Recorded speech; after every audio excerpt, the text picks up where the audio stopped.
information et à la traduire pour qu'elle soit compréhensible par tout le monde. Par le pôle administratif, par le pôle médical et par le pôle du patient.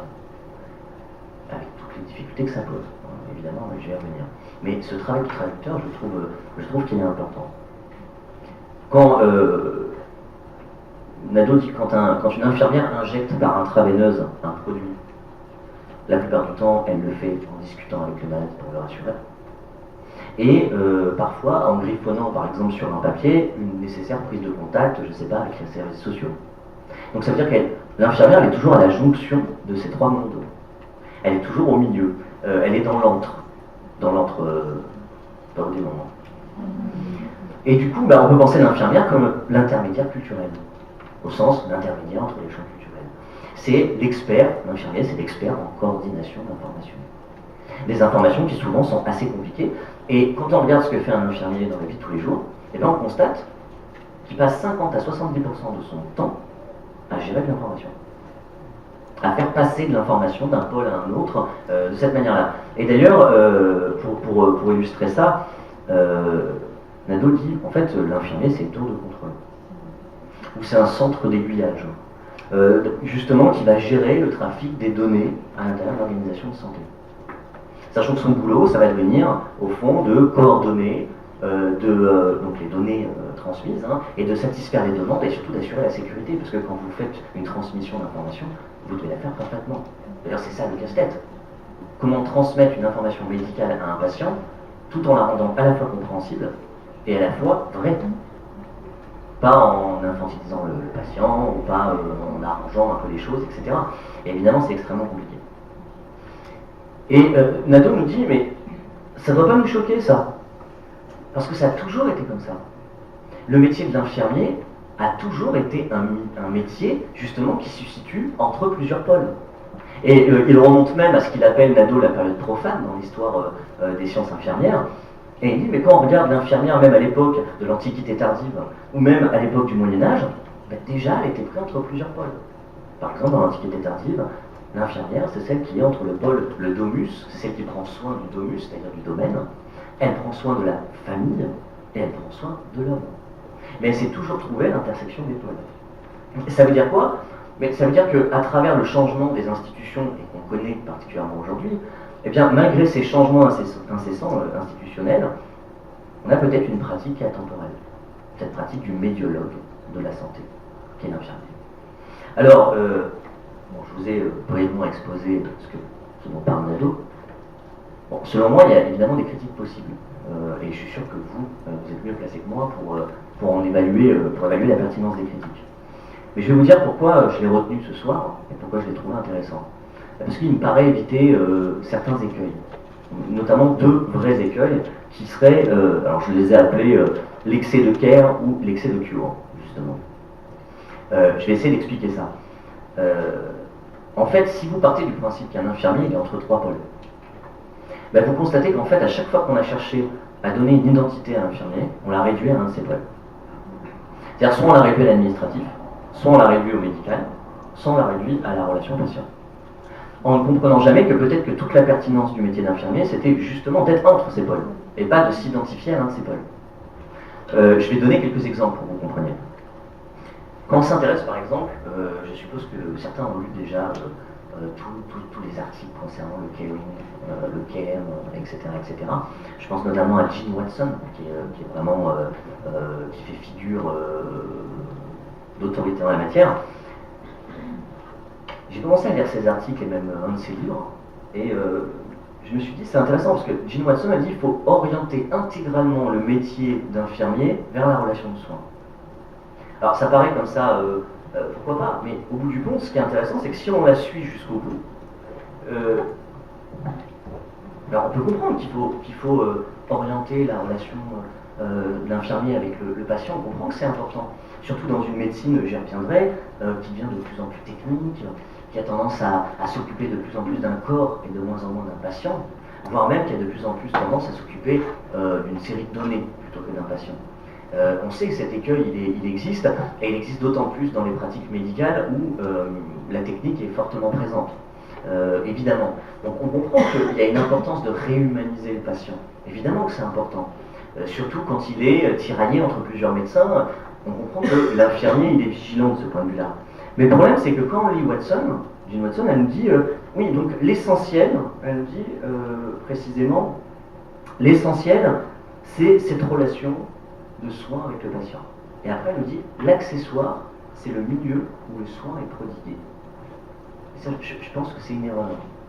Je pense qu'on ne peut pas faire abstraction du milieu dans lequel le soin est prodigué. C'est pas accidentel, parce que justement, je crois que je vous parlais de ça tout à l'heure, je crois que c'est comme ça qu'on fait culpabiliser les infirmières. Les infirmières lisent Jean Watson, elles se rendent compte qu'elles n'arrivent pas à appliquer Jean Watson dans la vie de tous les jours, donc elles se mettent à culpabiliser, et surtout, elles vont devenir un frein au fonctionnement organisationnel. C'est-à-dire qu'elles vont devenir celles qui empêchent le service de fonctionner, parce qu'elles veulent prendre du temps avec le patient, parce qu'elles veulent répondre à certains besoins du patient, et ainsi de suite. Et on sait très bien que quand un acteur devient un frein pour le système, il accumule de l'énergie sur ses épaules. Et c'est la définition même du burn-out. J'y reviendrai tout à l'heure, parce que ça sera intéressant de se rappeler que le mot burn-out, il est apparu à l'origine dans le milieu des travailleurs sociaux et des soignants. Ce qui n'est pas pour rien, évidemment. Mais j'y reviendrai tout à l'heure avec la question de l'empathie. Alors, je finis juste là-dessus, mais on sait qu'il y a un autre risque. Donc, il y a ce risque de réduire tout au caring, la relation de soins, etc. Donc, de réduire en fait le métier d'infirmier au champ du patient. Il y a un risque aussi de le réduire au champ médical. Et je trouve que, de ce point de vue-là, Éric Zaoui, je ne sais pas si certains le connaissent, qui est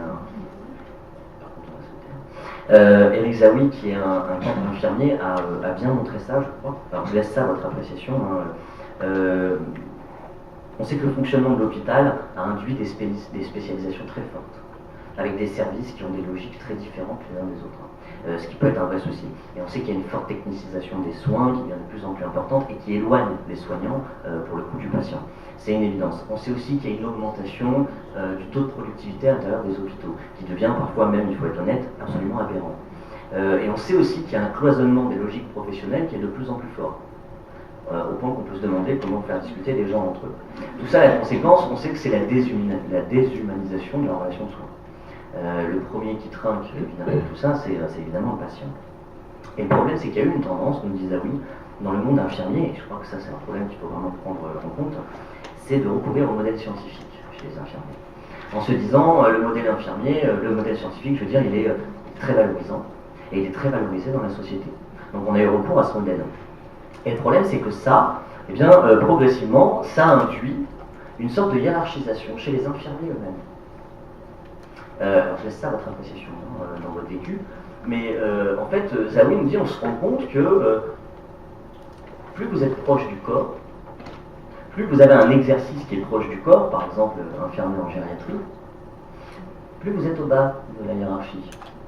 Et plus, au contraire, vos pratiques privilégient des modes d'exercice éloignés du corps par la technicité médicale, plus vous êtes en haut de la hiérarchie. Avec l'idée que si tu veux être scientifique, éloigne-toi du patient. Pour faire rapide, évidemment. Et évidemment, ça pénalise l'unité professionnelle. C'est une évidence, c'est-à-dire que ça crée ce qu'on appelle une identité inquiète. Puisque justement, si déjà au sein même du métier d'infirmier, d'infirmière, au sein même de ce métier, déjà il y a des hiérarchies de valeurs qui sont extrêmement fortes, l'idée qu'on puisse avoir une identité devient totalement utopique. Et d'ailleurs, c'est pour ça que j'en parle, c'est que c'est à travers ce prisme qu'on va voir également les managers, les cadres de soins, les cadres de santé. Pourquoi ? Parce qu'on va penser quelque part que, je ne sais pas comment on y prend avec ce micro, c'est très bien. On va penser quelque part que le cadre de soins, il va être perçu comme celui qui a... Le cadre de santé, il va être perçu comme celui qui a fui les soins. Il va être perçu comme celui qui est même complice d'une administration qui vise des coups sombres, évidemment. Et on va même penser qu'il n'est pas toujours à l'écoute des difficultés, évidemment. Ouais, c'est mieux. On va même penser qu'il n'est pas toujours à l'écoute des difficultés. Mais la réalité, c'est quoi ? La réalité, dit Éric Zaoui, c'est que, en fait, c'est qu'on demande de plus en plus au cadre d'être un gestionnaire et pas un soignant. C'est-à-dire qu'on a tendance à rabattre le métier de cadre infirmier vers le champ administratif, le champ de la gestion. Et les cadres, quand on regarde, j'ai commencé à m'intéresser à ce que racontent les cadres à propos de leur métier, Et en fait, la plupart des cadres, ils ont l'impression d'être des courroies de transmission. Ils ont l'impression que... alors, ils achètent leur légitimité auprès de leur équipe en devenant un peu référent, mais ils ont la sensation, en fait, qu'ils sont totalement impuissants. Ils sont impuissants tout simplement parce qu'on les a écartés des centres de décision à l'intérieur de l'hôpital.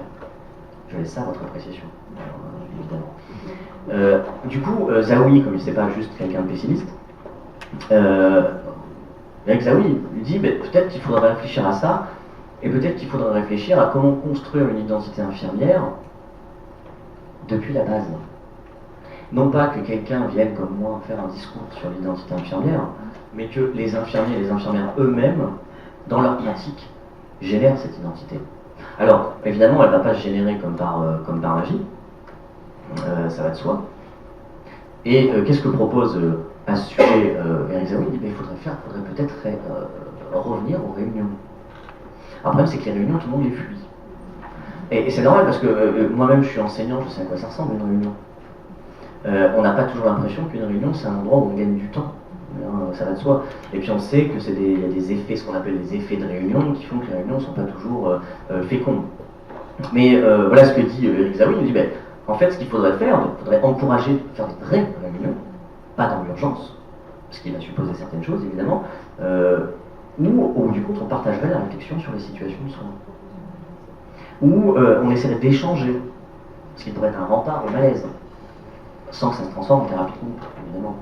Mais ça c'est aux soignants d'élaborer leurs limites, où on tente d'analyser, de proposer une analyse collective des cas, et où on prend des décisions d'attitude et d'intervention qui soient communes. Et c'est comme ça, pour Eric Zahoui, qu'on peut éventuellement amener les infirmiers à fabriquer eux-mêmes leur identité, à fabriquer leur propre pensée. Et il ne s'agit pas d'une réunion informelle, c'est-à-dire qu'il faut qu'elle soit soutenue, par exemple, par le directeur des soins, comme dit Zahoui. Et il faut également qu'elle soit intégrée à la politique de soins de l'établissement. Je ne sais pas du tout si on est dans le monde des bisounours ou pas, je vous laisse évaluer ça. Et justement, le cadre aura un rôle ici, c'est qu'il pourrait être l'animateur du groupe. Et ce qui suppose qu'il soit formé pour ça. Ce qui suppose aussi qu'il ait temps de préparer les réunions, dit Eric Zahoui. Donc c'est une réflexion qui est intéressante puisqu'elle propose en fait une fabrication d'identité de manière inductive, c'est-à-dire en partant de la base.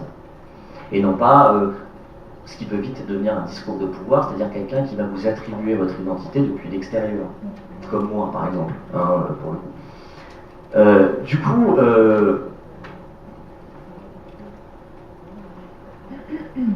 je vous ai dit que j'aimais bien le modèle de Nadeau, parce qu'il y avait une sorte de médiologie, parce on évitait de se réduire à un champ, et je le comprends tout à fait, mais quand il dit que l'infirmier c'est une tour de contrôle c'est dans un aéroport. Et tous les gens qui sont réunis dans un aéroport et dans une tour de contrôle, ils ont bien un pourquoi. C'est-à-dire qu'ils se fédèrent bien tous sous un même projet. Ce projet, c'est transporter des gens d'un point A à un point B, en espérant que ça se passe bien. C'est leur travail. Et du coup, quand on réfléchit au modèle de Nadeau, avec ces trois champs culturels, on est bien obligé de se dire de la même manière, d'accord, il y a trois pôles, il y a les médecins, il y a l'administratif et le patient, mais tout ça concourt à la même chose. Il y a un pourquoi derrière. Le pourquoi, c'est quand même soigner des gens, le pourquoi de l'hôpital. Ça reste, en tout cas, normalement, le pourquoi de l'hôpital. C'est-à-dire que l'hôpital, c'est une organisation qui a pour finalité le soin.